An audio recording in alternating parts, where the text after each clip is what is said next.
All right, ladies and gentlemen, welcome to TLS episode number 3. We're rounding out the end of week 1 matchups and getting started on some week 2 matchups for everybody to enjoy. So, yeah, it's going to be a good episode, I think. Joining here with me today, I have Davietto from 862. Welcome, welcome. Thank you. And we also have Dakota, who is featured in this upcoming match on Team SAD. Welcome. That is very true. Thank you. Also part of the esteemed 346. I wouldn't quite say that. Hey, I mean, you're... Actually, I'm the only person that hasn't been on Einstein in this call.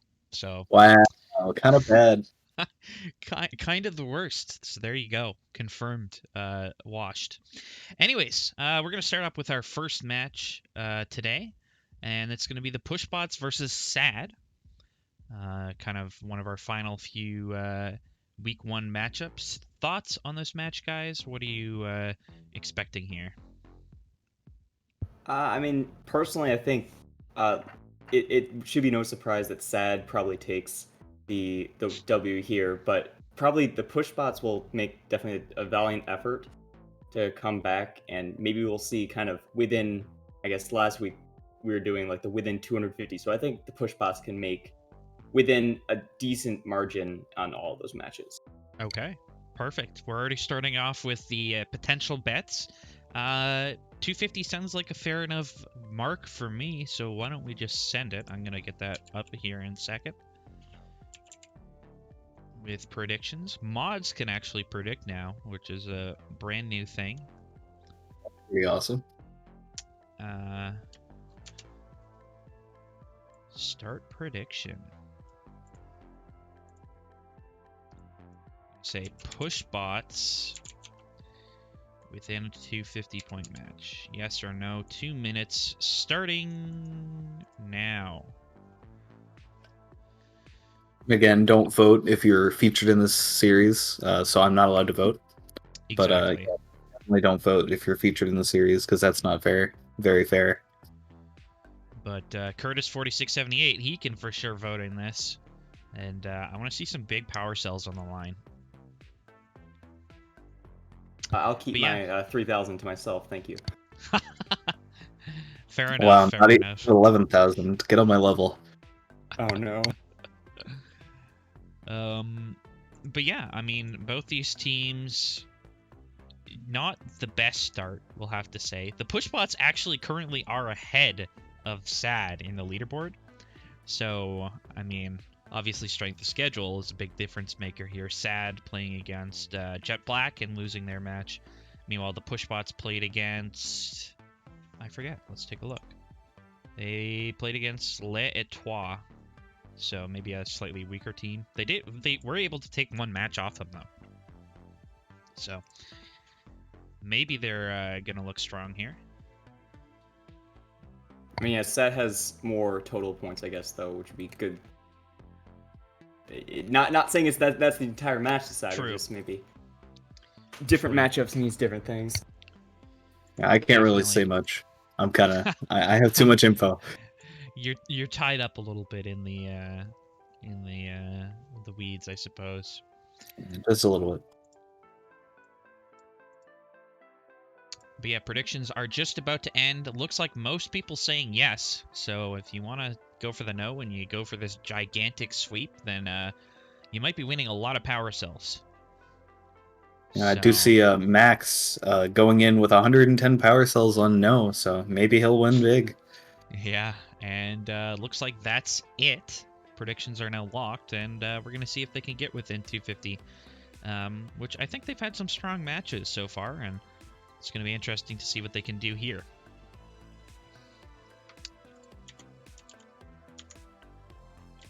And 100%. Get started in just a second. Sorry, I have a bajillion things to line up and make sure that we're all good to go. And we're going to jump into it. Match number 1, SAD v Pushbots. SAD in red, Push bots in blue. Julia getting pushed by Cobb a little bit there. Gonna take a little bit longer of a time to get lined up. Yeah, we do see the double inertia composition for push bots as they mostly ran their last match, I believe, and tribot for SAD. So interesting to see how these strategies might play out. If they can get their team not to bump in, I guess, as much into each other, kind of getting that team flow better, it might kind of serve them more points, especially in odd time. But definitely good job from both teams in that period. Yeah, it looks like Space Turtle's going in for a really hefty steal here from the red loader, and as am I guess. Lots of big steals for the Blue Alliance is going to extend their lead. Cobb getting reset on top of Julia, but isn't too bothered by it. Tegan goes in for a bump and flips over the resetting Space Turtle. Space Turtle seems to be kind of lost at the moment, waiting for that Red Alliance to get out of their loader so he can go and steal. Andrew is just cycling away, not a care in the world. We do see Julia shooting pretty untouched, unbothered. You know, it's the Blue Alliance isn't really messing with her until Space Turtle gets around to her when she gets near the loader. We do see that there are a lot of balls that they keep leaving on that Red Alliance side, but Tegan's going to clean some of those up. And we do see, again, the Blue Alliance is just really focused on just hard cycling to outscore that Red Alliance. With the Red Alliance, looks like they're just trying to minimize their the point gap. Those power shells that they're leaving are crucial. Because absolutely, once Space Turtle, he knows what to do when they leave their loading station. That he just goes and picks them up, and he knows how to avoid the defense. And then the final 9 seconds, Blue Alliance looking to climb, Red Alliance looking to climb. And all the robots up as the clock strikes 0. And, wow, we already have the faith, people believing in it. We have a under 250 point gap. So, immediate decision for this prediction. So, that is very impressive from the push bots. Having to go against people, players like Andrew. Andrew is definitely a force to be reckoned with on SAD. Definitely the strongest player on that alliance, and he could single-handedly sway that 250 gap, I think. And also with Julia getting, I think it was like 193, which is very impressive, especially since he's kind of outscoring as an OG. And if all the members on the team, if they decide to change their team comp or they just decide to stick with it, they could possibly even lower that gap to counter SAD trying to maybe outscore them a little more. Yeah, definitely. Interesting that we didn't see much of Kabi's defense in this match. He played some pretty substantial defense in one of the last series that Pushbots played in. So it was really disappointing to not see him play any of that this series, but maybe he just couldn't find an opening. Who knows? Absolutely. All right, we are also, if you're just tuning in and want to catch up on any of the scores, the website is going to be live updating for this episode, so make sure to check that out, and you'll see the scoreboard reflect that as well live, which is fantastic. All right, so match number 2 coming up. What do we think of the performance from Pushbots, and what can they do to improve to maybe narrow the gap a little bit? I mean, you got to talk about that 52 auto score. That's not good at all. That's basically just the amounts that Julia could score on her own in auto based on what they ran. So they definitely need to coordinate their auto a little bit better, and then their tele-up just kind of fell short. Yeah, definitely. So we're going to jump into match number 2 here. And we'll see if Red Alliance and the Pushbots are able to get a higher autonomous than 52. Already off to a much better start here. Actually ahead of the Blue Alliance temporarily, and that's going to be sitting at an 87. Tegan does get teched, so unfortunate for the Red Alliance there. Yeah, we did see Space Turtle and Tegan have a little bit of a fight in auto in the rendezvous, which I think was a good move from Tegan, trying to get Space Turtle to maybe lose a couple of the balls he's trying to pick up and shoot. We do see Dakota coming back for a cycle as Andrew is going to go pick up from the floor around his loader. Space Turtle still just sticking near that red human player station, grabbing as many steals, and he gets teched. Maybe he thinks that won't really matter because of the point gap, but I don't think it's necessarily the best move to just get teched.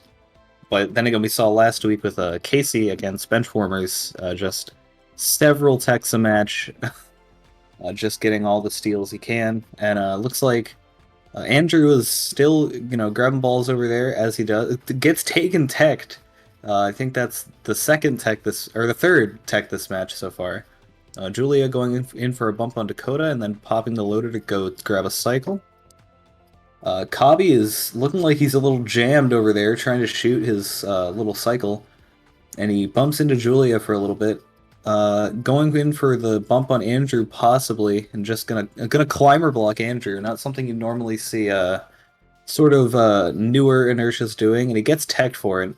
So he definitely got punished for trying to do that. We saw Julia having a little bit of trouble going through that trench, and the Space Turtle just keeps stealing from that Red Alliance, absolutely just destroying the point gap. And you can see with his contributions at the end, it definitely shows for it, because he barely goes back to his loading bay, and he still gets found above 100 points, which is impressive for an inertia who's also kind of just trying to wait around not getting teched. Yeah, definitely. Red has another pile of balls next to their loader, and it looks like everyone's going for climb except for Kabi. There he goes. He goes in a little bit late, and it looks like all but Kabi got up. I'm not sure if Tegan got up. I couldn't quite see, but I think Kabi knocked Tegan. Unfortunate. Yeah, all on the Blue Alliance got up, and looks like one on the Red Alliance got up. So. Definitely unfortunate for Sad. We do see a 264 contribution from Andrew, which includes that one tech on Tegan, but definitely a good contribution nonetheless. Yeah, and that Julia last once match... again getting... Oh. Go ahead. Oh, yeah, 35 endgame on both sides. Yeah, it looked like everyone got up, but I guess that's just how it is. So there was actually a climb D assessed by the ref in that last match, which is going to be a plus 50 bonus to the Red Alliance, which is going to narrow the gap a little bit, but still a massive gap nonetheless. And Blue Alliance is going to go up 2-0. They just can narrow that margin by keep trying to score, getting their flow together, which I know we see a lot of problems of, especially with bumping into each other. Small, like once or twice, that might not mean anything, but as it keeps going on during the match, it really adds up to maybe 1 or 2 cycles lost. Yeah, we did see some improvement this match, though. I think Julia scored about a 213, so definitely better performance from her there. Definitely, I think this was a lower scoring match from the Pushbots. I don't quite remember. It was actually higher. Okay, yeah. Scored a little bit higher. Yeah, so they scored a little. So definitely some improvements there. Maybe they're starting to gel as an alliance a little bit better. So it's definitely good for the Pushbots there. All right, here we go once again. Again, Tegan trying to cause some chaos in auto for Space Turtle. Not really succeeding, I guess, but causing something to happen. Space Turtle blocking Julia off so that Dakota can steal. Andrew is just straight cycling, what he does best. Let me see, Kabi is trying to clear out that red loader to make sure that Space Turtle can't quite steal as many balls. But Space Turtle pushes Tegan into a tech. Unfortunate for her. And as Julia is going back to go shoot a cycle, we see Cobb is also shooting a cycle. A little bit little bit slower, but definitely looks like he's going to try and keep Andrew from getting back to shoot. Space Turtle just got reset there, but there's no penalty associated with that, so he's just having a good time. He shoots the cycle and he goes back in, possibly for another steal. No, he's going to play a little bit of counter. It just looks like I just saw either Julia or it might have been Tegan miss a bunch of shots, so definitely not what you want to see, especially if you're rooting for the push bots. This gap is noticeably very close, 207 to about 296. Definitely a lot closer than the previous matches. And we do see Space Turtle and Dakota getting a couple big steals off. Andrew is over by the loader trying to get around Kabi.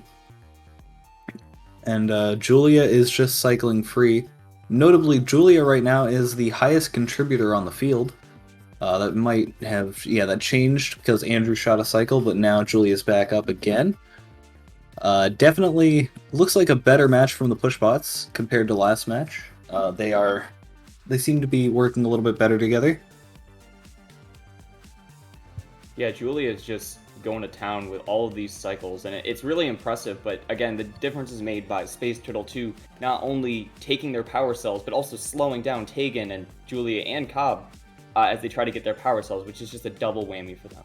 Yeah, definitely a really impressive performance from Space Turtle here. And we do see there's a little bit of a climb mishap again. Yeah, the refs might have had something to say about that at the end of that match. Definitely. We see a 237 from Julia. Definitely a very impressive score.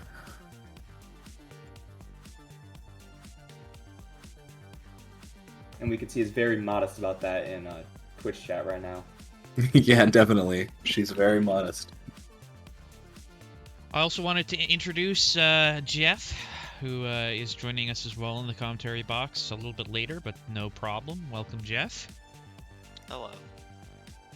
Good to have you out. And I've just been chilling.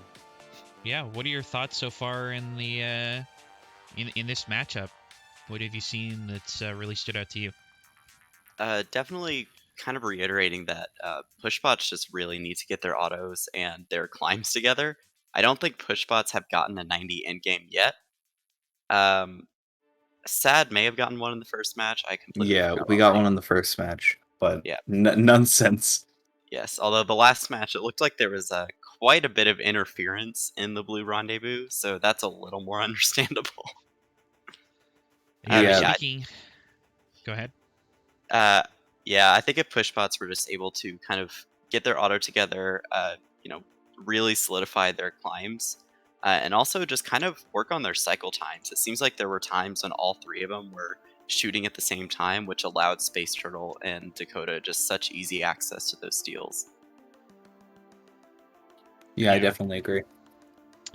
Speaking of interference, there was a climb de-assessed on the Red Alliance, giving Blue Alliance plus 60 points, so they're going to increase their gap by a little bit more, and that's going to help them with their point differential tiebreaker at the end of the season, should it come down to that. Yeah, definitely a really strong match from at least Julia on the pushbots, but let's see if they can get any better. We see a robot change. On the Red Alliance, we see Julia on Roboteers and Kabi on OG. Definitely, now it's Tribot v Tribot. Interesting to see what... Oh, and we see Dakota switch to Inertia with Space Turtle on OG. I was in this match and I didn't even remember. So, definitely going to be interesting to see what Space Turtle can do on OG, as well as Kabi, and seeing what Julia can do on Roboteers, because it's definitely not her main robot. We do see Kabi is in a bit of a situation, getting reset with a full hopper, so Dakota just has access to all of those power cells that Kabi wanted to cycle with, but, no longer in his hopper. They belong to Dakota now. Julia is definitely cycling pretty fast. It's, impressive for someone who doesn't really play Roboteers to be so good at it, at least as of what we're seeing right now. Kabi is getting a little bit, getting dunked on by Andrew before Andrew goes and picks up a cycle. Space Turtle is pretty much shooting free, so definitely interested to see how big of a contribution he gets at the end of the match. Do see Kabi again is stuck on Dakota's bumpers, but Dakota gets teched there, so not good for the Blue Alliance, but they have a huge cycle on their side of the field, and Dakota just is about to steal another one. So that is definitely not helping the Red Alliance's case. Space Turtle still is really racking up those points by cycling fast and making sure to get all the power cells very inefficiently. Very efficiently. I mean, we do see something different with him not trying to steal power cells, and Dakota trying to get those anyway and defend the loading bay. But for the Blue Alliance, I think the team comp definitely still works out in the same way, as Space Turtle is definitely outcycling all of the Red Alliance right now. Yeah, this is definitely, and I got teched again. It's definitely a very impressive performance from Space Turtle. He's already crossed the 210 point threshold, and he's going for one more cycle. I don't know if he'll be able to get that, but he is definitely putting up a strong performance this match, and right now they're just waiting for Dakota to come climb. And it looks like, yeah, Space Turtle ends that match with a 235, match MVP by quite a long shot, like quite far. I think that's 40 points higher than what Julia scored in this match, and she was the next runner-up, so definitely Space Turtle is no slouch on that OG robot. Yeah, unfortunately with Julia, we saw her trying to shoot the power cells in an Auton, but they just weren't aiming up correctly. Like, just a little more to the left, I think, and they would have gone in, but unfortunately that's a lot that had to be cleaned up later on in the match. And we do see a Blue Alliance with a 35 endgame. I think that's partially due to me, but definitely not ideal. Yeah, and Pushbots did get a 90 point in game that match. So that's definitely an improvement from their past few matches. We can still see the power cells is still a very high margin. Unfortunately, the Pushbots were not able to do much about that at all during this series, but it's still very impressive how they kind of got their team comp together a little more and worked with each other to make sure there wasn't as much bumpiness during the matches. Yeah, definitely. Pushbots, I could definitely see being a pretty strong alliance later in the season.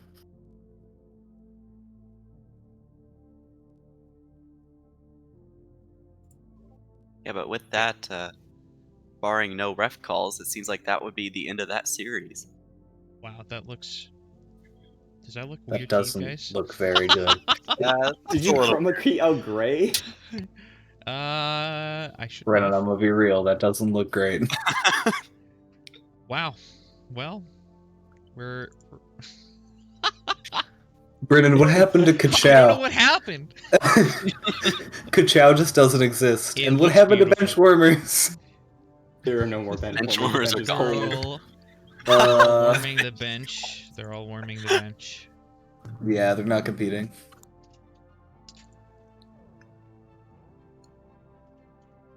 So definitely something you need to fix for next stream at least. Yeah, I'm just trying to mess with it, but I mean, I can don't know I why can it's, barely read them on the stream. I don't know why it's unhappy. Anyways, that is a thing that exists. And I think the That is scoreboard is not great. also not too Yeah, it updated, doesn't as look the real great. one. SAD does actually move up to 5th place in the current rankings, although it's totally not complete, as I think there's still one more match in week 1. And then the Pushbots do move down to 9th place along with Graviton and the Benchwarmers.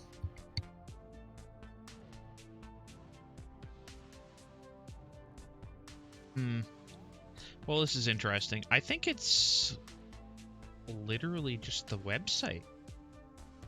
I don't know. That's good. Yeah, just push a change Whatever. to get. It's just like a green screen page. We have. I think if I take off.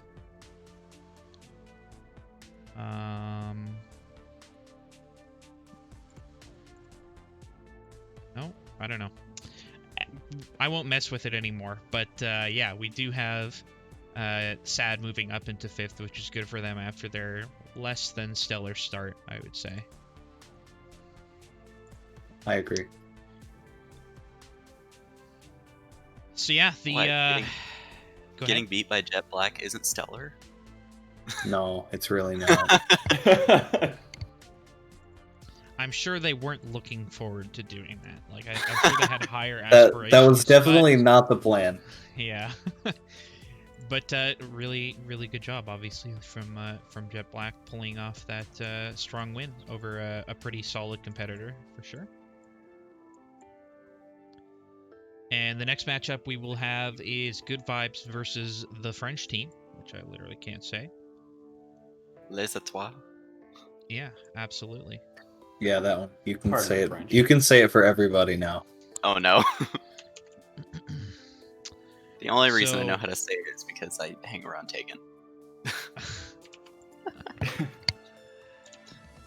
Works, I guess. So talking about these two teams, what are your thoughts heading into this match based on where they are on the leaderboards? Why don't we talk about Good Vibes first? You guys want to talk about their first matchup? They were against We the North. Good Vibes, quite possibly the most sleeper alliance here. Going, what was it, 3-0 against We the North until they lost all the rest. They definitely gave We the North a run for their money. That is, I don't think that's anything anyone expected. Yeah, I think a lot of people were expecting We the North and Alliance 4 to just sweep all of their matchups. So seeing Good Vibes Only, initially get those 3 matches on them was definitely a shock when I watched it. Yeah, it was like Good Vibes Only. You look at it and you're like, okay, Colin, Jack, and Codster. Codster was away from the scene for a while, obviously, and so was Colin until he came back. And it's definitely very interesting to see how good those players still are, combined with Jack, who was obviously a pretty high level inertia player. Yeah, and definitely just seeing, Codster and Colin find their rhythm again. They seem to pick up the pace really quickly. There was almost no delay between when they began playing again and just getting all the way back up to where they were. Yeah, and these close matches reflect it as, like, with some blowouts, you'd see just a huge amount of, like, negative points, but these are just kind of like, hey, we lost by a total of 204 points. That's not that bad over a course of, I need to check, over a course of 7 matches. Yeah, very impressive. Especially considering the matchup of We the North, which is consisted of 3 of possibly the best players in the game right now. Yeah, So and definitely. Go ahead. Yeah, I was gonna say definitely like going against Les Etoiles will be pretty interesting. They have Bacon who can really just pop off in some matches. I know. I mean, we've seen him get 300 plus contributions in a single match.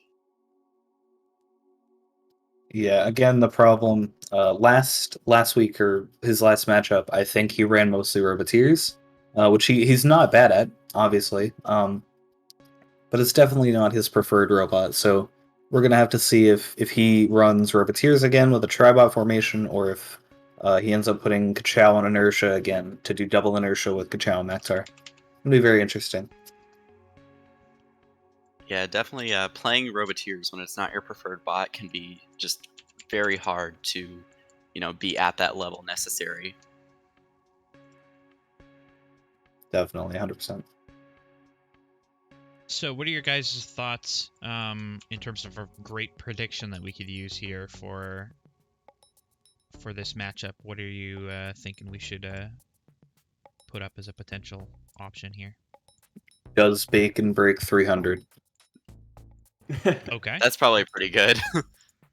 Let's ask the chat here in predictions, and we're gonna get a new one underway. And that's like an Does interesting prediction, because it break depends on the robot he plays, too. Yeah, and it really points depends on how Good Vibes Only is doing in terms of, if they're defending him a lot, he might not be able to get that. But at the same time, if he has a lot of counter, and he's playing OG, he'll just be able to go right back and forth, just virtually no interruptions. Yeah, it's going to be interesting seeing Bacon play against someone like Jack, who traditionally isn't a very defensive player. Jack tends to like to cycle a little bit more, but there's a possibility that Jack plays some really hard defense and will not let Bacon hit that threshold. So it's going to be interesting to see. Looks like it's 100% no so far. Nobody has faith, but there's some good betting odds for yes. So make sure you get your predictions in if you did not or don't know the results of the series. Reminder: if you do know the results of the series, we'll just have to cancel it because we can see who's voting for what. Someone just dropped 2,000 on no. I think that was Logan. Really? Yeah, No. Logan voted with 2,000 power cells. I have Confidence, not. I guess. I have not seen the results of this matchup, so I'm gonna vote yes because I want that payout. See, I voted yes because I want the payout. So Fantastic, and our eyes will be peeled for this. Given Good Vibes Only performance so far, what do you expect the scoreline to be here in terms of match wins versus whatever the heck their name is?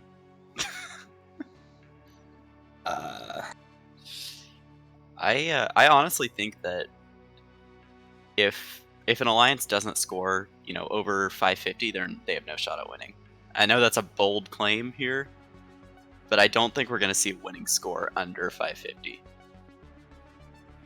I definitely think that Good Vibes Only sweeps this, to be honest.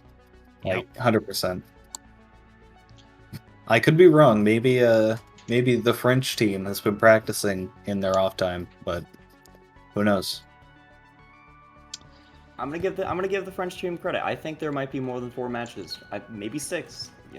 But I think overall, Good Vibes Only will take this. Fair enough. All right, so with that, we are going to be watching with great anticipation for our first match of Good Vibes Only versus the French team. And right away, we do see Blue Alliance on that double inertia composition with Kachao and Maktar and inertia leaving Bacon on OG. We do see, looks like Colin is not having a good time. Okay, there he's shooting his balls now. Looks like the Blue Alliance actually coming out on top out of Autonomous.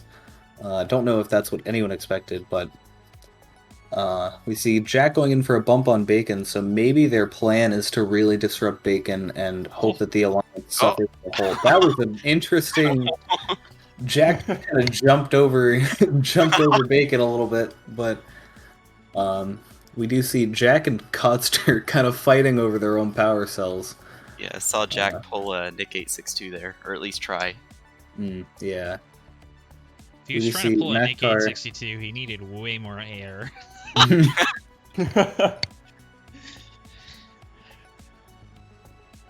We do see Bacon's already crossing. He's already crossed the 115 threshold. Kachao just got teched, trying to play a little bit of defense on Colin. So that's definitely not good for that Blue Alliance. But Bacon is just cycling free. It hasn't been touched by Jack since that first little fight at the beginning. And he techs Jack, so that also contributes to his contribution, something you have to keep in mind. So we do see Bacon is currently the highest scoring person on the field by about 40 points. Yeah, it's interesting to see how, his score is almost 50 ahead. Well, now about 40 ahead of the next contributor. Yet Blue Alliance is still behind by over 100. Yeah, I think that definitely speaks for the gap of skill between Kachao and Maktar and, I guess, Codster Jack. Definitely, Kachao and Maktar, too. I think they were partners at the rookie event, and Jack just got teched. But Bacon is looking really good to get that 300, even in the first. Yeah, you guys don't believe. Oh, Logan no. in the chat. Logan in the chat is saying, "Not looking good for me." No, Jack. Yeah. He just needs to climb. 17 seconds left. He's within. Now, knowing Bacon, we're not sure if he'll climb. That is true. Not to throw any shade to Bacon. Definitely a really high-skilled player, but he is known to throw some climbs every once in a while. He's really close. And we do see Bacon breaking 300. go. First match of the night. Make me a rich man. Yeah, We do see I will a gladly take that payout. first of all, a 677 from the Red Alliance, 218 from Codster, 241 from Colin, and a 183 from Jack. It looks like they were just focusing on getting all those power cells they wanted. It seems like people are treating their matches against weaker alliances to just get the point buffer up, so that they can get their point differential for if it comes into play later. I guess it's Yep. interesting to note too that Kachao, he was definitely trying to still cycle, but I guess a lot of wasted time back at the loading station trying to steal, and sometimes got in tech too.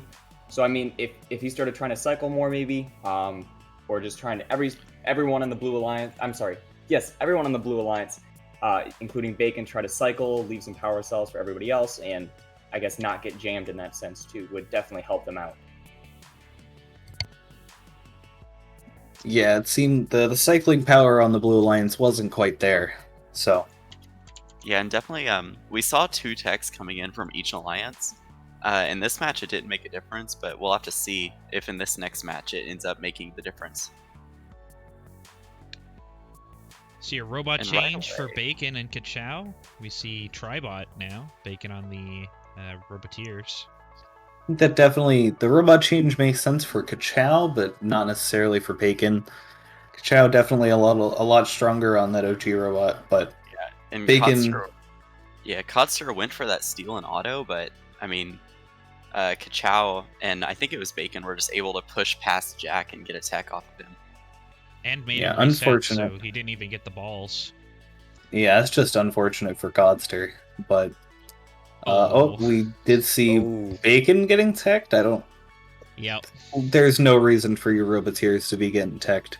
To be honest, I don't know. Bacon went for a weird play there, but Jack somehow not getting teched. Definitely a really. Maktar! Oh, Oh I don't my. think Maktar is having a very good time.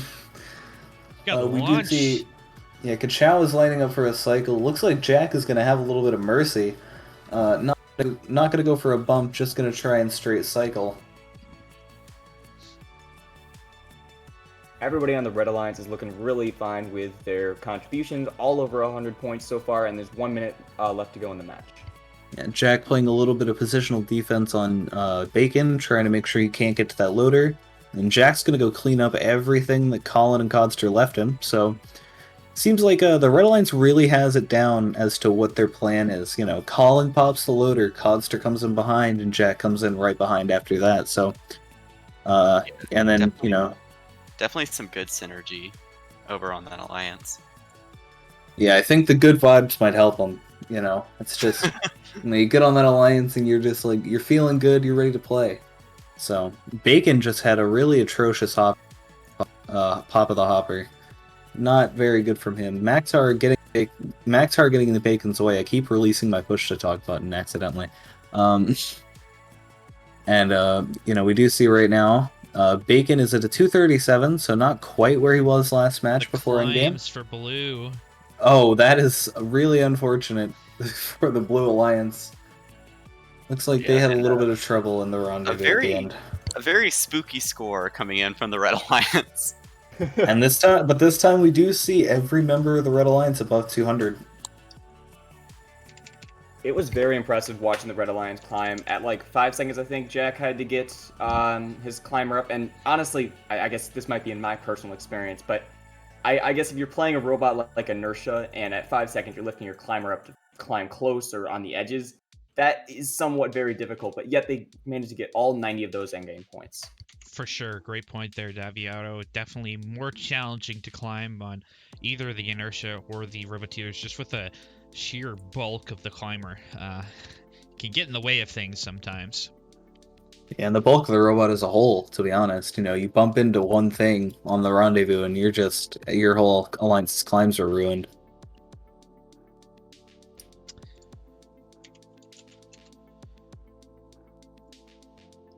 Yeah, and I did go ahead and clip that Maktar moment. I did spell launched wrong, but oh well.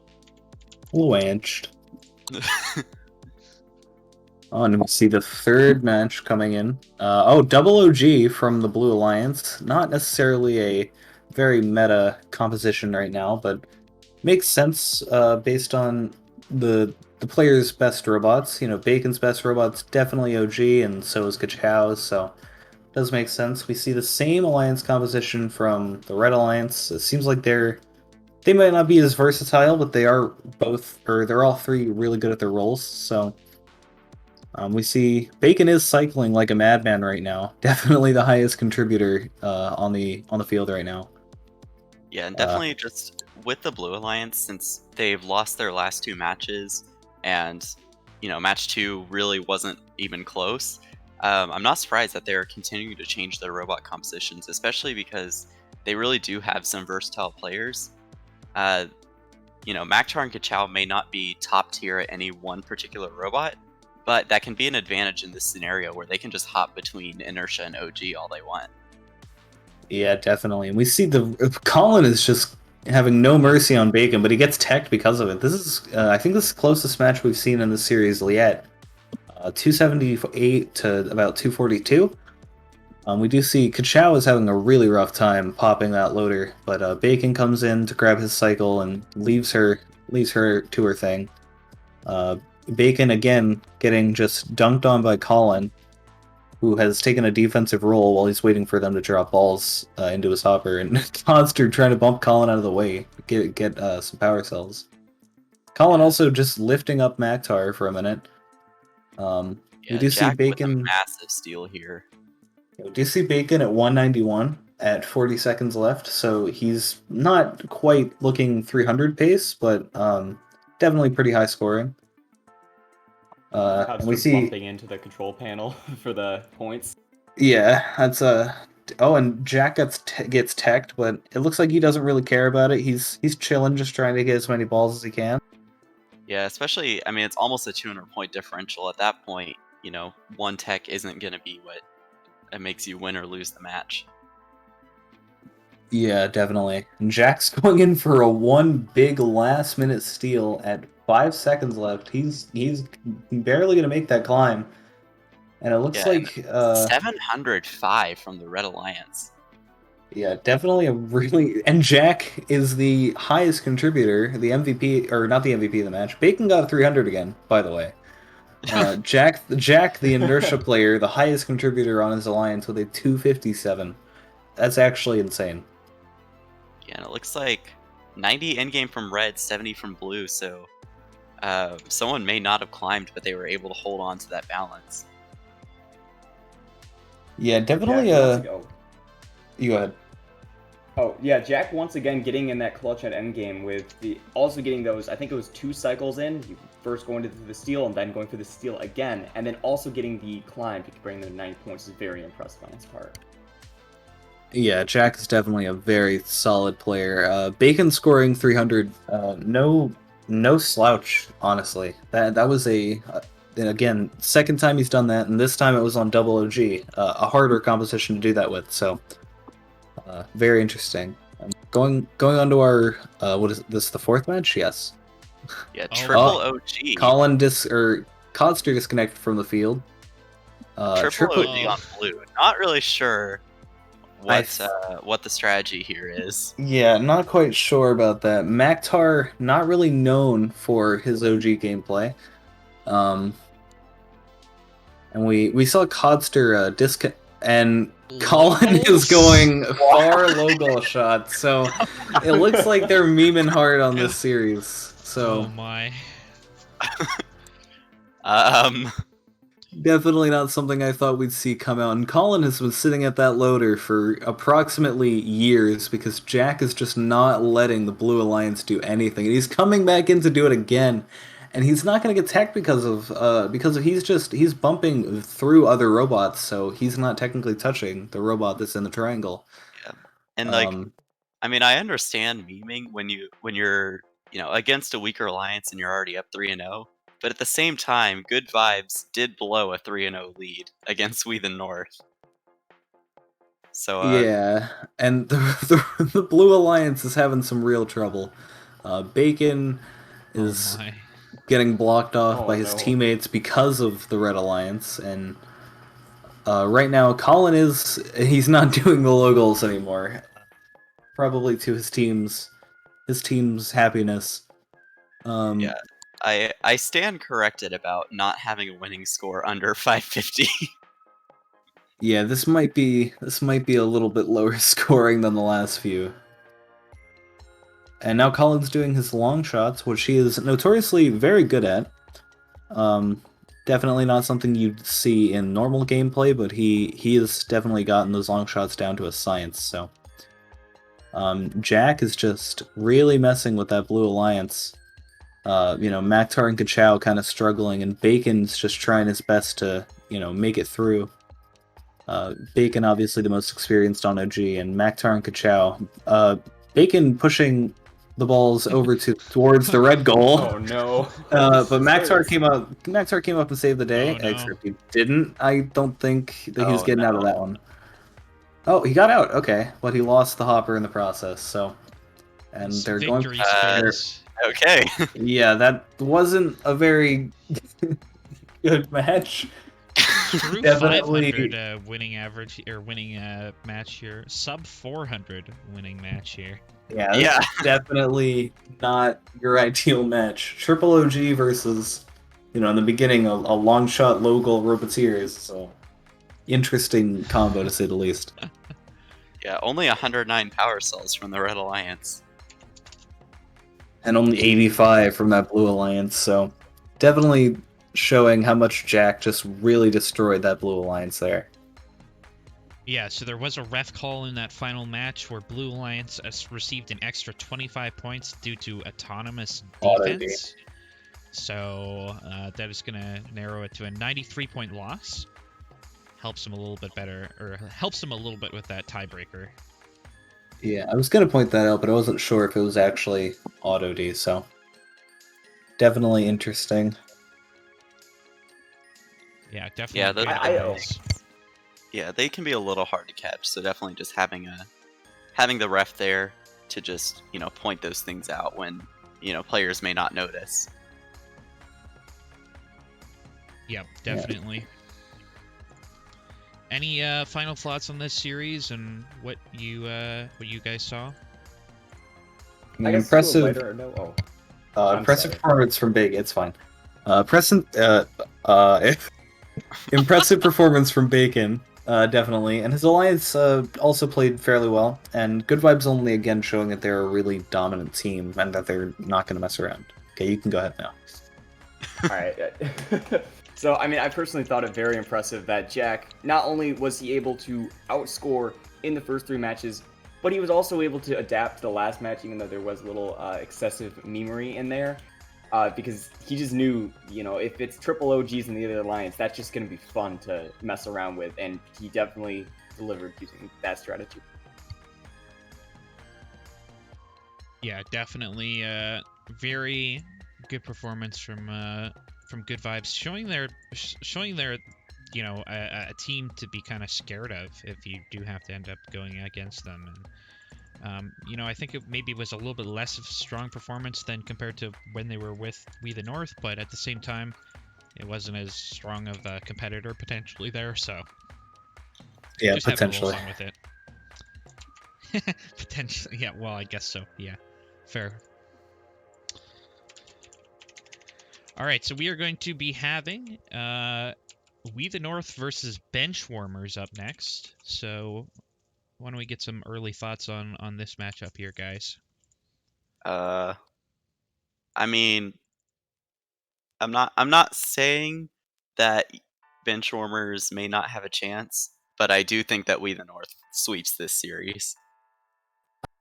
I do as Yeah. well. I mean, I don't think that's up for a huge debate, but definitely going to be interesting. Metal Jello and Toby last week, or the last matches, sorry, both performed very well. Jack the Man Dan, he has good intentions. What I saw was that he had the right strategy, he had the right idea. He just wasn't as good at executing it. So maybe they practiced in between the last match and this match, possibly, and maybe we'll see them start to shine. Yeah, definitely. Well, Go ahead, Daviato. I'm sorry, I keep cutting in. I'm personally interested to see how Benchwarmers would use this opportunity to kind of, I guess, practice or try out team comps. I do personally think that they might know that they might not win many of these games out of the 7, if there is that many. But I think it's a good chance for them to maybe try out some new robot comps to see what works against the higher tier teams. Yeah, definitely. Yeah. This is a really good opportunity for the Benchwarmers, especially since it's so early in the season. Just to see what playing like such a high caliber team is like and how they can improve from there. Yeah, not saying that the teams that they played last time weren't high caliber. They did play against Alliance 4 and I think it was Jet Black, correct? Yeah. Yes. Yeah, so just a little bit of a higher tier team, I would say. And I'm excited to see whether or not We the North is going to meme a little bit this series. Yeah, we'll have to see. While we're thinking about that, why don't we think about a good prediction to pose to our chat to see what they think for this matchup. What are we thinking, guys? Any ideas? Who's on We the North again? Brennan, Logan, and Cohen. Okay. Well, Will they if break 800? Whoa. dear. I mean, we can do that. I expect a lot 800 of would no. be a world record. It would Yeah, be. it's a little high. Could go 750. Yeah, we can do 750 breaking? 750. Okay. That sounds fair enough. We will put it towards the chat here. Prediction gonna start in just a second. And Logan is very sad that he can't get his power cells back from losing, saying Bacon wouldn't hit 300. So, very unfortunate for Logan. Well, and Logan can't even bet on this series since he was in it. Yup. Yeah, Logan says subscribe. actually We the North gets 900 in the series, so I think we're all in for a treat. A new world record by about over 100 points. All right, prediction has started, so make sure to take a look at that in chat.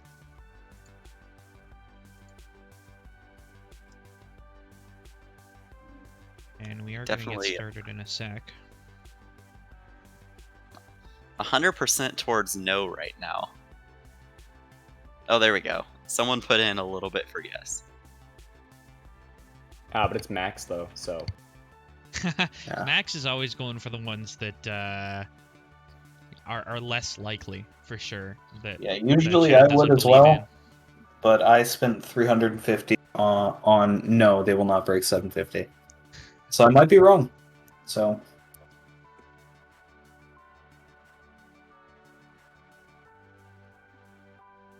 Yeah, so far 450 to 300 in terms of. Oh, never mind. Holy, somebody just dropped a massive amount on yes. I don't know who that was. Tegan really wants you guys to win. yeah, Tegan put 1K on yes.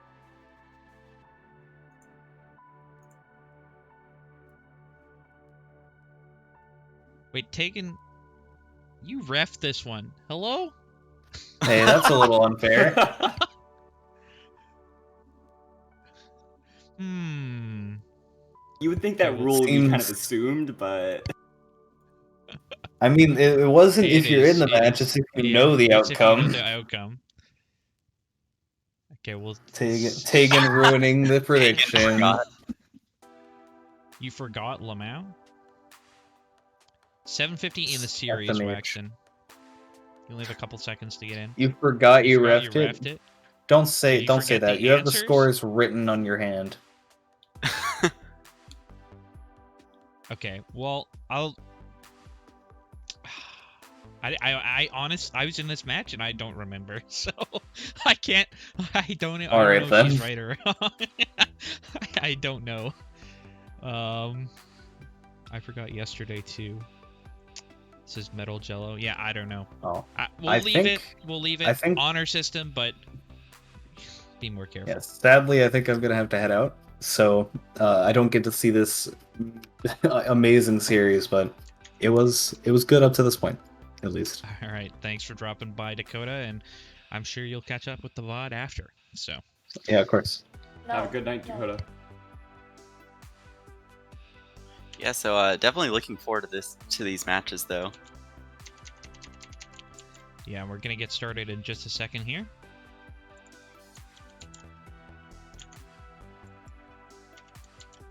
Yeah, good job taken. Forgetting which matches she wrapped. All right. She doesn't even know. All right, it's not 3-0. I apologize, I didn't reset that. But this Oh, is right match away. number 1. Right away, a tech on Jack the Man Dan in auto. It's definitely not going to help the Blue Alliance here. Oh, and then another one right away. Oh no. Toby having issues with getting his power cells out in Auton, which is going to hurt the Blue Alliance even more than the techs. Yeah, and there's quite a few power cells at both loaders. Brennan going in for a bit of a steal is able to get away with it. Surprisingly, no steal over on the red. There were plenty of power cells over there in the corner. And Cone getting reset. Toby looking to play some effective defense, but is shut down by Cone and reset. But luckily, he did not get a tech on his team. Yeah, looked like Cone was trying to pull him into the trench there, but just the pin circle was a little too high. So Toby got saved by the bell there. Logan attempting to do some quick defense with the climber, but then runs back and tries to get a cycle in, which was very effective, trying to just switch back and forth and maybe get a couple power cells knocked out of the Blue Alliance. Yeah, it looked like Jack the Man Dan was going in for a steal there, but there were no power cells to steal. The only one was in the red trench, and that would have been very dangerous territory. Worth a shot. Yeah, so far 398 to 179, already over a 200-point lead for the Red Alliance. Brennan currently 171, Logan just passing him at 177 now. And Cone once again trying to block the Blue Alliance getting to the loading bay while Brennan tries to steal a couple. But will he get out safely? Oh, it's tough to say. Oh yeah, he does it. And he does. What? Really threading the needle there. There was like an opening for about 2 seconds, and Brennan just went right on through. And Logan just slamming into that color wheel to get the position control. And both alliances lining up to climb. We will see if all 6 robots make it up. And it looks like a Blue Alliance robot may have fallen off the bar there.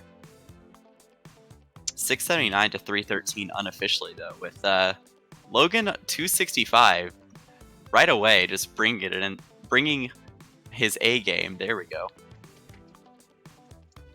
Yeah, for for sure. sure. Out Conan just recruit Bacon, and then I'll be a top top tier. But yeah, score will stand. So no 750 yet for We the North, but still a very dominant performance from them. Lots of steals coming in and lots of impact you see on the scoring. Yeah, definitely gonna help their leaderboard position for sure. Hopefully they'll be able to capitalize on the point differential here, as that is the first tiebreaker. But it's still early. You never know what could happen in later weeks. So Hopefully the benchwarmers will be able to score more power cells and kind of get that margin on all of the fronts, including Auton, Teleup, and Endgame kind of up a little more, which will help them. Maybe not bring them in the match, but it will definitely kind of help them in the game differential portion of the leaderboard. Yeah, for sure.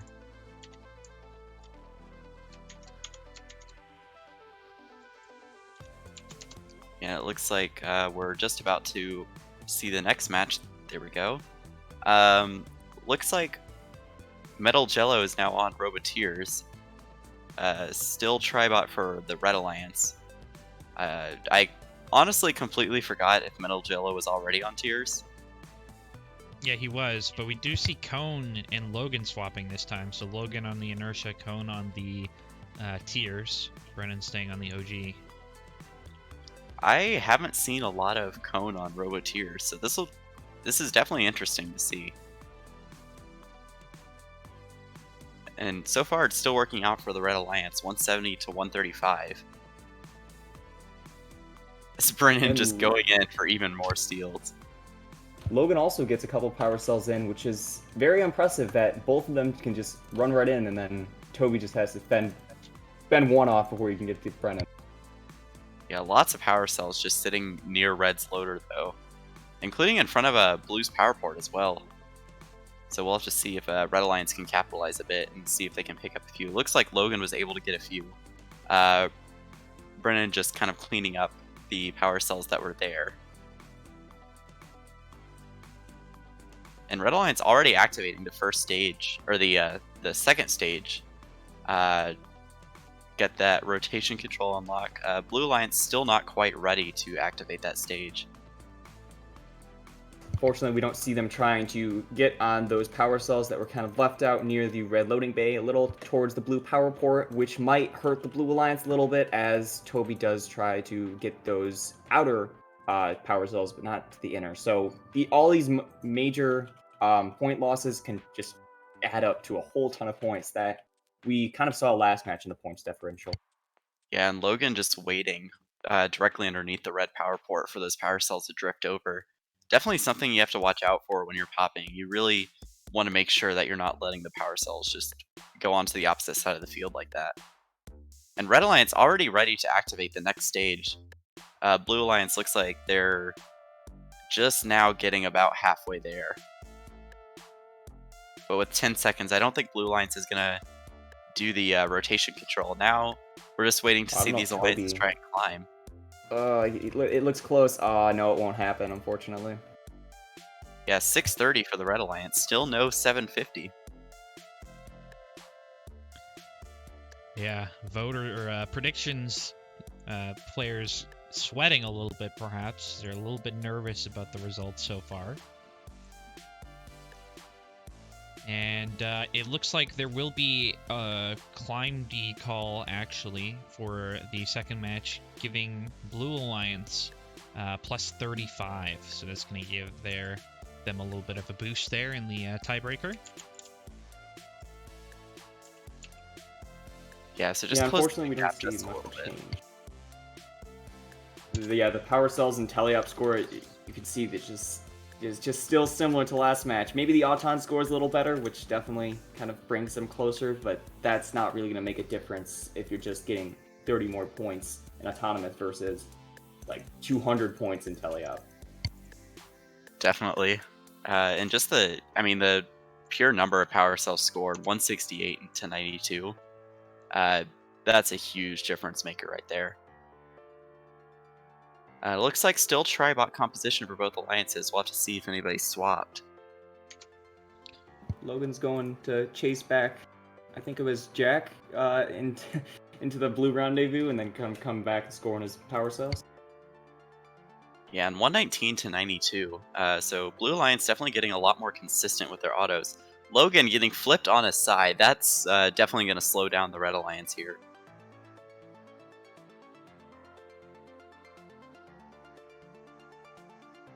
Logan looking to slow down Toby scoring as well. He has to be very careful not to hit him when he's in that triangle, though.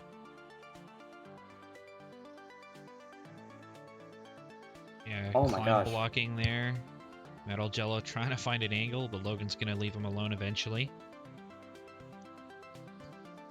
Yeah, and Logan just really able to go back and forth between defense and then just shooting a quick cycle and then immediately ready to just slow down the Blue Alliance in any way he can. Definitely do some very effective rendezvous defense as well, as Metal Jello tried to get back through it and was just kind of stuck up by Logan. And yet he's still trying to get those power cells, and he still gets out with it. So the Blue Alliance might have to work on trying to tech, or at least reset the Red Alliance a little more, as they keep just weaving through all of the intricate robot moving patterns of the Blue Alliance. Yeah, and looks like a bit of a communication issue there. Brennan tried to go through the trench for his cycle, also getting teched there. But while he was trying to go through the trench, it looks like Cone wanted to get that color wheel. Blocked him for a second there, but they were able to recover. But yeah, Brennan and Logan once again going for, that double steal, and Blue Alliance was able to capitalize just a little more. Logan getting a tech on Metal Jello there. Not quite sure. There's a a spot like right in the middle where it changes over, and it's sometimes you just go just a little bit over that line and you can get teched. But 15 seconds left, and 500 to 300 about. I don't think we're going to see a 750 from We the North in this match, but we'll have to see if any future matches hold that in this series. Blue Alliance playing it safe, trying to get all 3 climbs in. We cut solid at 7 seconds, along with the Red Alliance also getting, I believe, all 3 of their climbs in. Yeah, and Brennan with a 273. I mean, that is definitely nothing to sneeze at.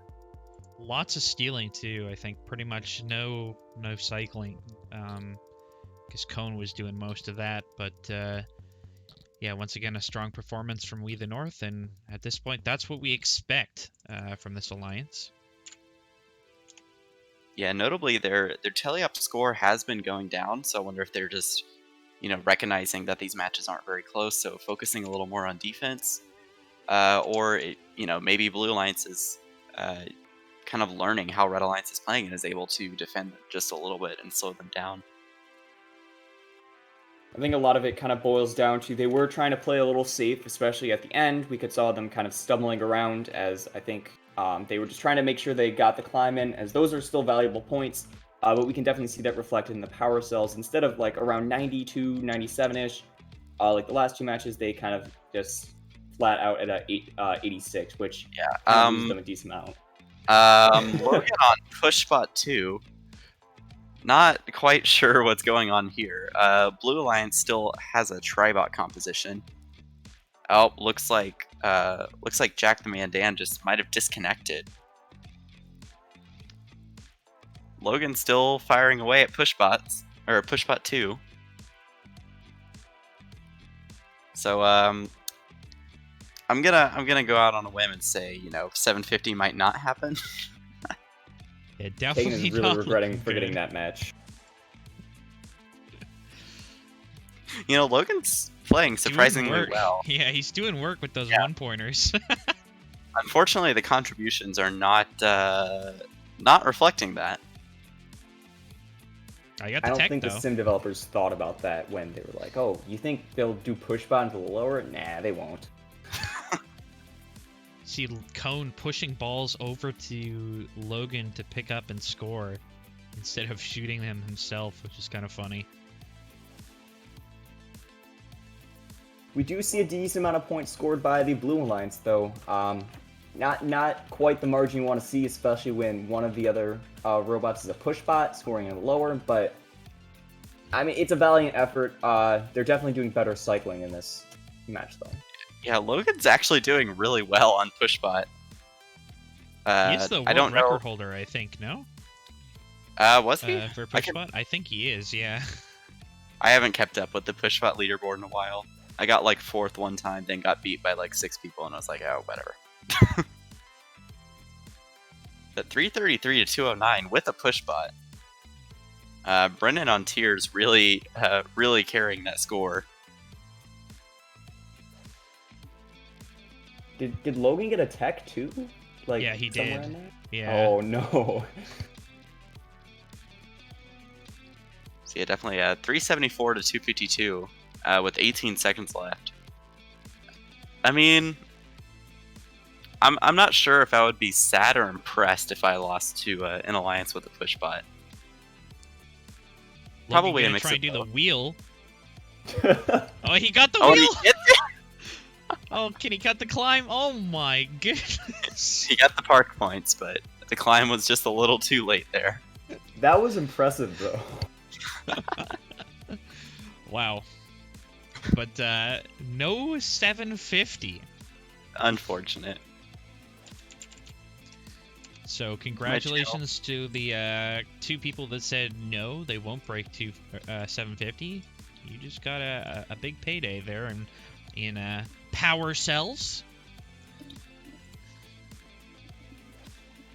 Yeah, We're definitely. now up to 4.7. I mean, more power cells than Logan scored, that's for sure. It does look like there was climb D assessed on the Blue Alliance, so Red Alliance will be getting a plus 45 in total, so that's going to boost their score up a little bit more. to round out the final match of the We the North Benchwarmers series. I'm not too sure if this is coming from the fact that Logan was playing pushbot or not, and maybe not playing defense like he usually did. But we can see the Blue Alliance did get 99 power cells, which is a little bit of an increase. It's good for trying to make sure they get enough points to battle out the other alliances that they might be able to kind of go head to head with. Maybe get like the 3 to 4. I'm sorry. Maybe get to the 7 matches in a series. Yeah, for sure. Yeah, definitely. I like how Brennan and I had like the same reaction there. Yeah, we'll have to see. Benchwarmers, it looks like they are slowly improving with each matchup, so it'll be interesting to see like how their cohesion and skill develops throughout the rest of the season.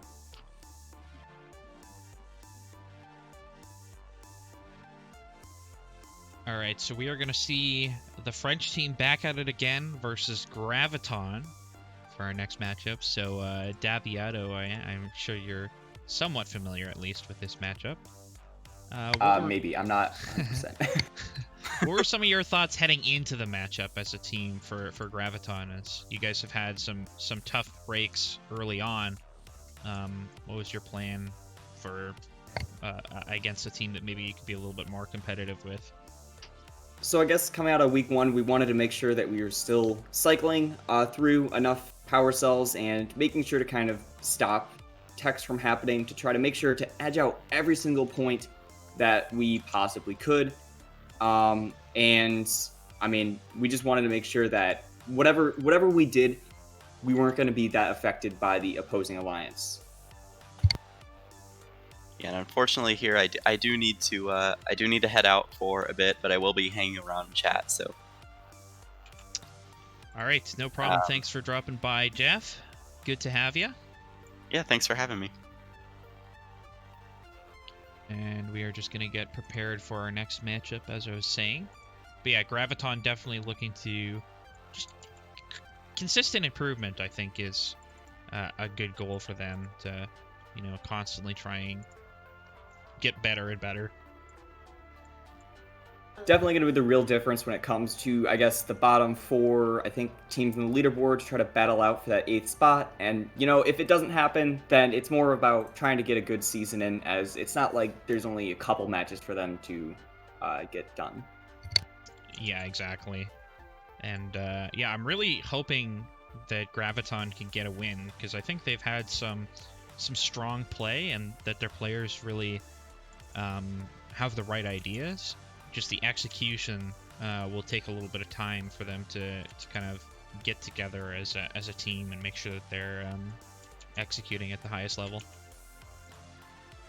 Definitely, it's gonna be tough though, as we did see with the last introduction of the French team that Bacon was definitely scoring over 300, not 1, but I think 2 or 3 matches. So that might be something that we have to battle against and try to counter, just in case he starts scoring high points again.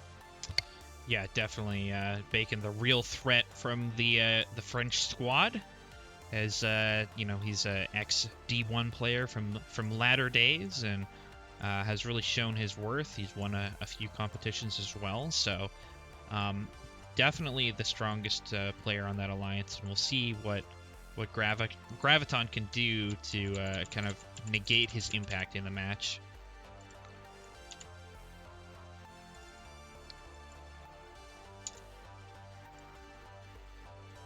Okay, so as we mentioned, we have the French team versus Graviton, and as per usual, we need to come up with a prediction for everybody to do.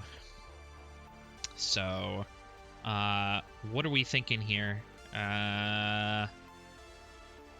Do we want to do just how many, I guess, like final score or within? I think Graviton has the potential to take a match, so I'm gonna make it that. Will Graviton take a match off of them? I think they have the potential. Bacon kind of trolls sometimes, and I think we saw Maktar and Kachow be fairly equal. So you know, should some techs happen or a bad autonomous, we could definitely see Graviton getting a win on the board. I don't think series necessarily in their ability, but other things for sure. So we're gonna get that started in just a sec here. And as a reminder, anybody in both of these alliances, along with the referee ref. Jeff, yeah, should not vote.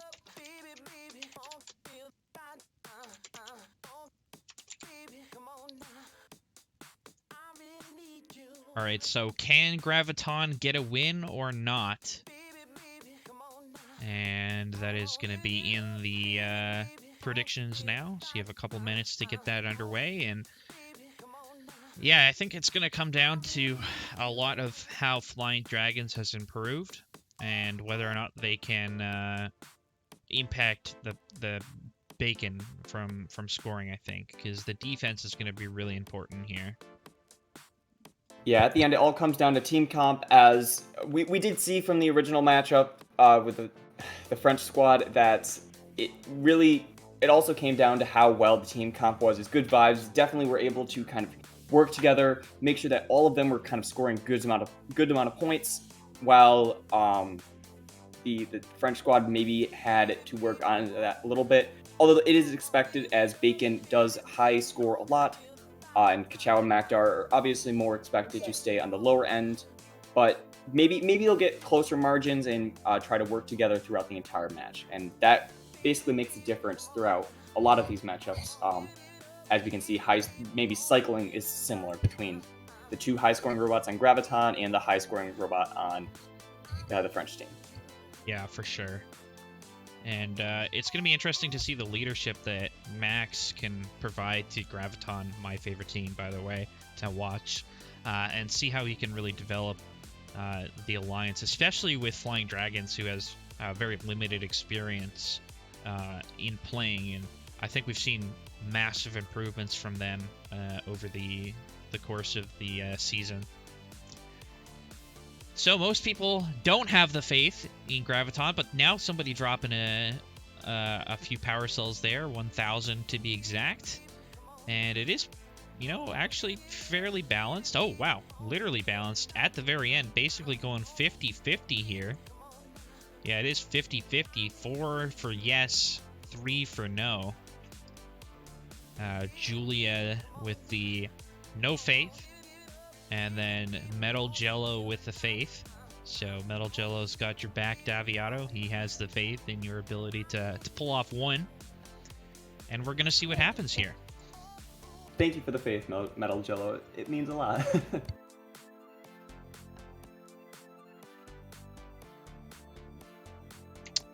And we're going to get started in just a second here.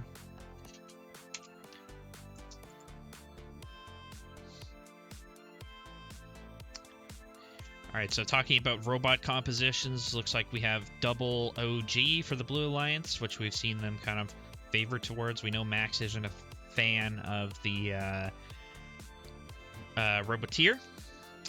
Speaking of Roboteer, Bacon going to be on Roboteer, which I think is not his best robot, so maybe looking up for Graviton if they can, you know, slow him down a little bit.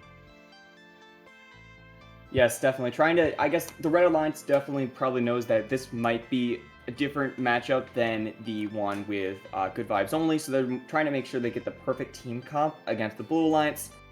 And, you know, it just comes down to testing. If it doesn't work out this match, then it might work out next match if Bacon decides maybe he wants to go OG, or they decide to switch up Makdar and Kachow. Yeah, it looks like they're going to start here. Match number 1. And we're going to see what they can do as all robots jump into action. Makdar, ooh, Bacon really struggling with autonomous mode here. The power cells rolling everywhere, and this is kind of the opportunity that Graviton needs to capitalize. And they're going to be ahead out of autonomous mode, 88-66. So maybe we'll have another match number 1 decider here if Graviton can get a W here. But there's still lots of time on the clock. Oh, Flying Dragon going into the trench. Gonna get teched. It's going to give Red a bit of an edge now. After that autonomous deficit, they're already back into it. And another one. Oh no, just a little bit too aggressive on the defense. Not fully aware of the zones, and he's going to get a good hold there, though, on Ka-Chow. Coming back for some more. Maktar trying to steal a couple, and he does get through it. Flying Dragons, yet again, a little bit too aggressive on the defense. Getting teched out. And is caught on Maktar. Oh, this is unfortunate, yeah. Yeah, so that tech won't count, which is good for them. Because it will have to be removed because of the spawn fin. But that one will. Once again, Flying Dragons going a little too deep, not really aware of where the zones are, and pays the price for it. Yeah, I guess it's good to know. Definitely trying to make sure that the Red Alliance does not get the power cells that they need, as I mean, it might not be working too well, as Bacon still has his 219 with 40 seconds to go. But if Dragon tries to get more, like, less aggressive, yes, grid grammar, and tries to maybe knock the power cells out of the way so they fly all over, maybe to the Blue Alliance side, that will definitely help Graviton out. Yeah, lots of techs on both sides, actually, here. Ka-Chow and Maktar have both gotten caught out on the Red Alliance, and then Blue Alliance, we just saw Flying Dragon had yet again another tech, unfortunately for them. Very close to some climb D here, and the bar is swinging for the Blue Alliance, trying to get their climbs up. 2 seconds left. Can they get off the ground? And it looks like it is a 518 to 425 win for Red Alliance tentatively. We're going to just see and look at the ref calls, as this has already been refed, of course. And looks like the score will stand, which means Graviton is going to go down 0-1 with the French team taking the early win. But I think we saw some potential here for some upsets from Graviton early on, especially with Bacon's missed autonomous. Yeah, definitely. It's interesting to know if we take a look at Graviton's strats versus the French teams. We can see that the power cell differential is very close, so that might have shift back and forth throughout the match. Same with auto score, although that might have just been because of the quick slip up by the Red Alliance. Teleop score might just be more outers instead of inners for Graviton. But the real differential here is the penalty score, because if you subtract 100 from 518, Graviton would have gotten the edge on this match by about 7 points, which still is very close, but these penalty points are devastating for Graviton. Yeah, definitely. The penalty points are causing the biggest issues for Graviton, and if we can see Flying Dragons be a little bit more reserved in the way that they're playing defense, but still have a similar impact, we can definitely see a big upset here for Graviton. And this might be worrying too for Bacon and his comrades, as he might see this score and say, oh, this is a little, maybe Dragons will actually start kind of like getting less aggressive. And when that does happen, there is a possibility that they could lose one or two of these matches, which definitely is not good when it comes to game differential, as it just kind of just balances out at that point. Yeah, for sure. So we don't see any robot substitutions. So everybody's getting ready for the second match.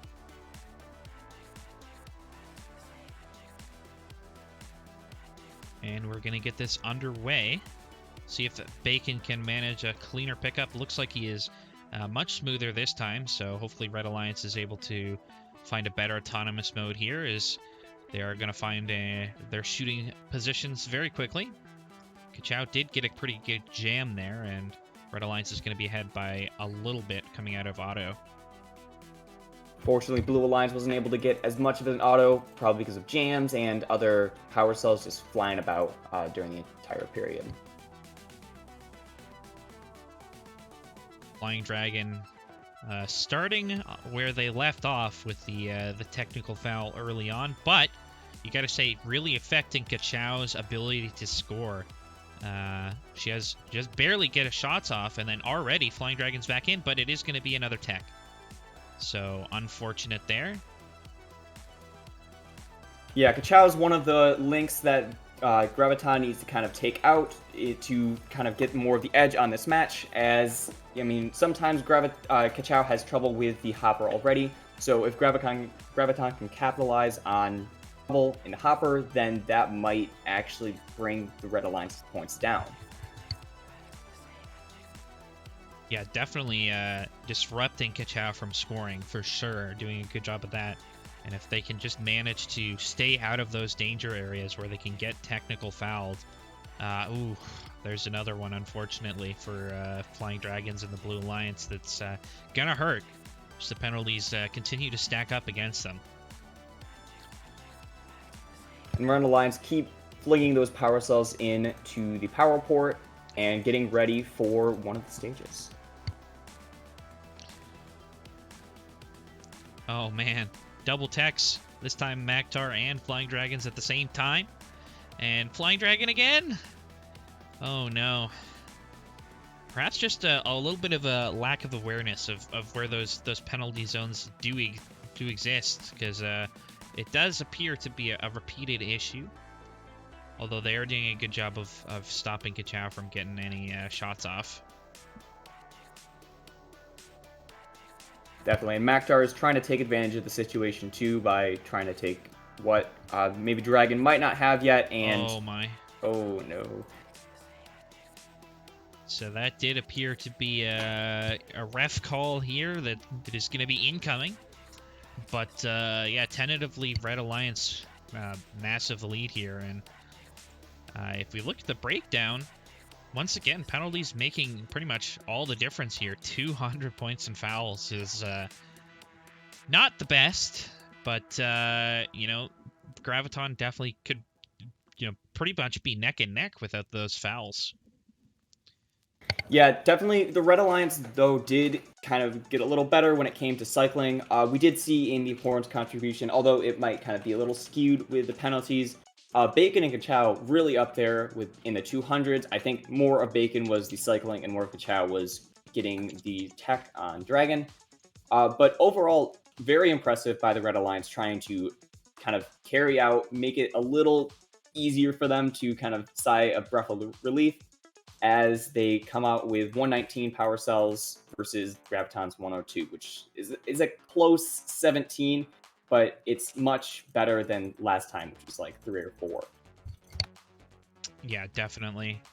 So in that second match, we did have some climb D calls, which is going to result in some extra points for the Red Alliance, plus 70 for them. So that is going to boost Red Alliance's score even more due to that climb D at the end there.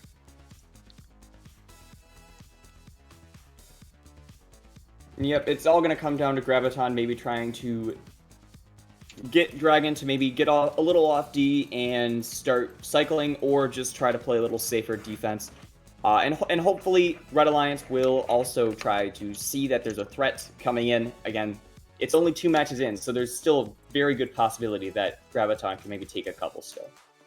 Yeah, for sure. And we've seen that they have the potential if they can keep the match clean, so all it takes is one of those to happen, and then Graviton is in this series very suddenly. So once again, no robot changes, looks like.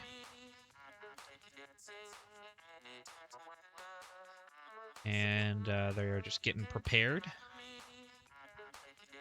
And we're going to get started here. Match number 3 of the French squad versus Graviton Gaming.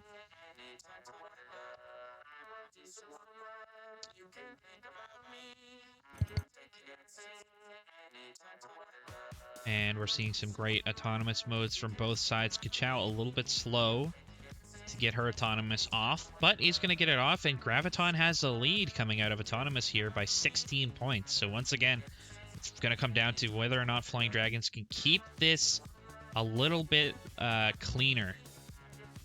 looking menacingly against Bacon. Bacon had to readjust to position properly, and Flying Dragon once again going for that aggressive bump onto Kachow. He's going to get penalized for it, but Blue is still ahead.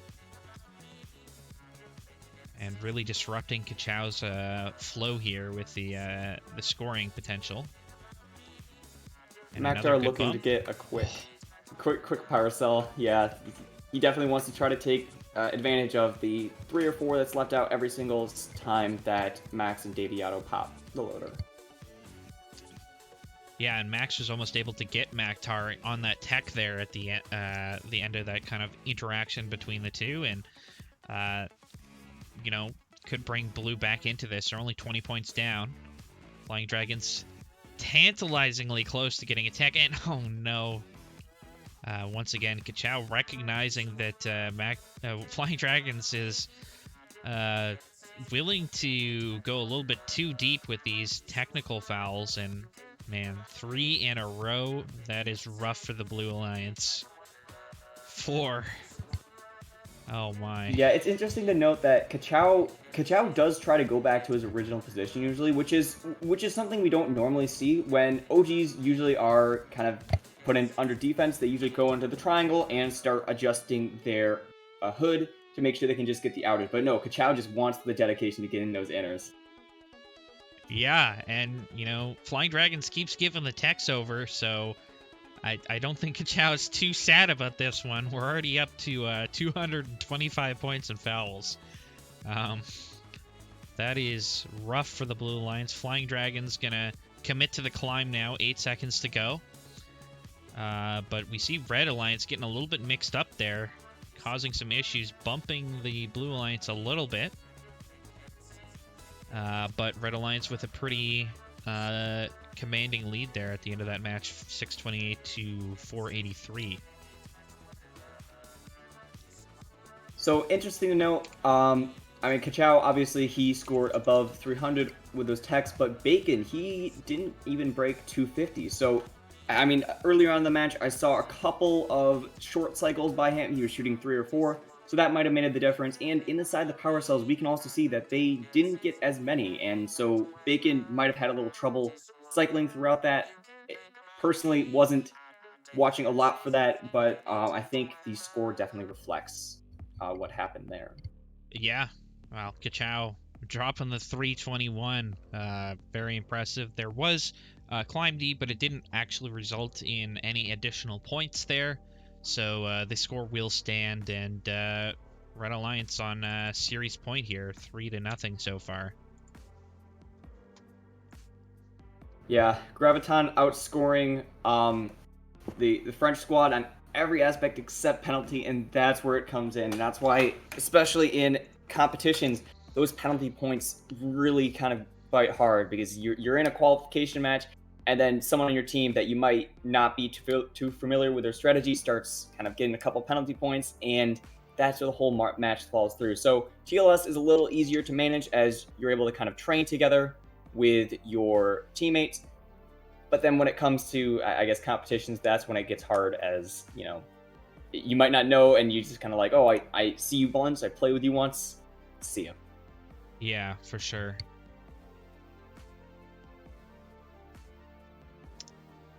All right, so we might see a robot change here from Bacon, as he's no longer in the field for our final match. But no, is back. So this will be our final series of the day, sorry. But yeah, potentially final match here. And it is going to be a robot swap, so onto the OG, looking to maybe boost some of their scoring potential here. As Bacon maybe hadn't really been finding the big scores that he would have liked to have seen. Oh, Kachow swapping too, so maybe Kachow going to the Inertia. Interesting test by the Red Alliance, and, you know, we might see some higher score points, we might see some lower, and I guess 3-0 is a good time to test out some stuff, especially if you're like, well, this is obviously probably close matchup from the beginning, when it was before anything was even seen. So definitely knowing what can we do better, especially with other matchups, because we're getting outscored in these aspects, but then we got lucky on this aspect. And Right. that might be a little worrying to all three of them. Yeah, so definitely trying a different composition where we saw Bacon had the very strong, like, 300 score, only having a couple techs or maybe one tech. Seeing if that composition, if they can get some practice with that. Definitely on the minds here for the Red Alliance.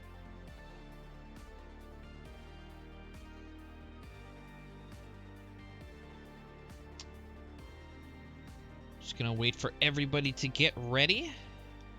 And once again, Graviton, all it takes is, a little bit of a cleaner match, and they are in these. So we'll see if they can do it in the fourth match here.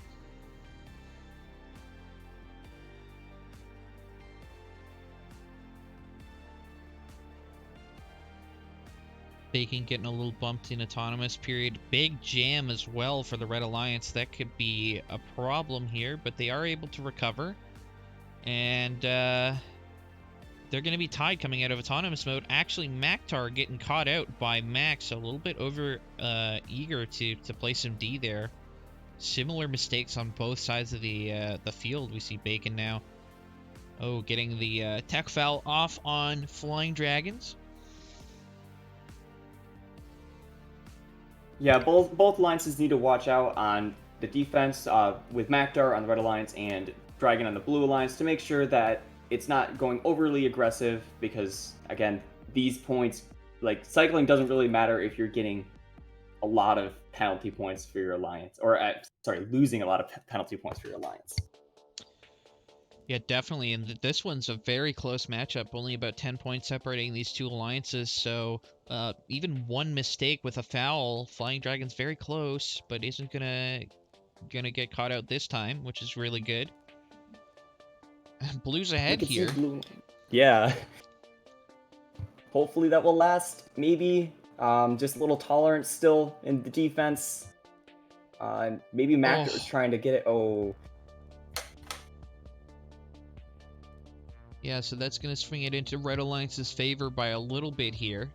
But Blue's still not out of it. Only 2 points separating them there. Blue Alliance definitely scoring more points than the Red Alliance is, so a valiant effort here from Graviton in the fourth match to hopefully not get swept. And we can definitely see Bacon coming back on his promise, I guess, to get 300 points per match, as he's already at 254 and we have 30 seconds left. Probably going to get 1 or 2 more cycles as the clock runs down. Yeah, for sure. Blue Alliance is ahead in this match still, now tied. It is going to come down to the wire for these two alliances as Flying Dragons getting pushed around. Oh no, getting teched and reset. But it's still a lead for the Blue Alliance. They're trying to get in, maybe some climb D, trying to get into position. And wow. All 3 red robots look like they got up. Maybe some climb D. 1 blue robot, or maybe 2 blue robots not making it up. And at the end, just kind of falls apart a little bit for the Blue Alliance. Definitely. And Max, well, I know Bacon definitely outscored everybody, but Max, a very impressive score of 266, although some of that may have came from Maktar in the loading base station, but it's still very impressive to see that Max and the entire team of Graviton is trying to improve their cycling and maybe try to get a little off defense. I think we saw less techs in that match than before, which is better, although it did not bring them the margin that they needed. Yeah, so we are going to see an extra 25 points to the Red Alliance because of Climb D, which is going to bump their score up a little bit more, but I think the final score didn't really tell the whole story of how close this matchup was between these two alliances. We saw some really strong performances from Graviton, especially with their 2 main scorers, Daviato and Max, putting up some decent scores and keeping this series competitive despite some of the technical fouls that were happening on both sides of the field, to be honest. There were a lot of exploitable mistakes that both sides were making. Definitely, and it's definitely going to show as Graviton tries to improve, as they still have matchups against the push bots and the benchwarmers, which are definitely going to be some close matchups, as we can see in the leaderboard and the points differential, and not to forget mentioning the French team, as they're still doing really well with team competition, as we could see, Kachao and Maktar definitely switching up. Wait, I don't think Maktar switched up. But Kataoshi switched up in her robot, and also Bacon did. So just trying to experiment with those on the 3-0. Maybe not the results they wanted, but they still got a lot of information on what to do and what not to do in future matchups. Yeah, absolutely. And actually, with that match result, we see Kachao, Bacon, and Maktar, they're going to jump up into 4th overall with 2 wins ahead of some big teams like the Specialists and Good Vibes Only, who have seen some really good performances. Sad as well, and another fairly strong team that finds themselves a little bit further down in the leaderboard. And fortunately, it only takes a couple wins. Exactly.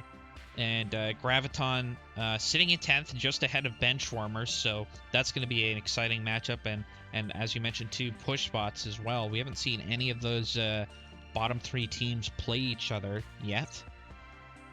So when that does happen, I think it's going to be a wild ride for sure to see who can come out on top. And I expect those series to go the distance as we try and, have those alliances get potentially their first series win. Yeah, definitely. And I think, again, first time TLS has happened for me, and I guess for anybody else, but even in those 3 matchups among the pushbots, Graviton, and Benchwarmers, if one team takes the margin of 2 of the other teams, and maybe like a upset of another team, that could boost them inside the championship, which is honestly impressive to think about. That there's a possibility still for these 3 teams, even though they're still sitting at the bottom of the leaderboard with 0 wins. Yeah, absolutely, and I think we've seen some strong performances from all of these teams with the way that they play and whether or not they can catch maybe a higher level team off guard. You can definitely get caught off guard if you aren't respecting all of your opponents in TLS, and if they can find a couple wins here or there, that could really make the difference when it comes down to that 8th and final position for these alliances. Yeah, much different strategies than we would see even in eliminations and competitions, because again, with those you're playing like a max of 10 matches with your alliance partners, but in this you got to sit with a whole season with them in a VC, trying to practice and come together with strategies, and that definitely makes the difference with how some teams work, as you're going to see a lot more of these teams start to get more and more used to how their teammates play, and it might get harder for the teams who are not able to catch up with that standard. Yeah, for sure, and that's one of the most exciting parts about TLS, as we see these storylines start to develop and these alliances start to really gel together.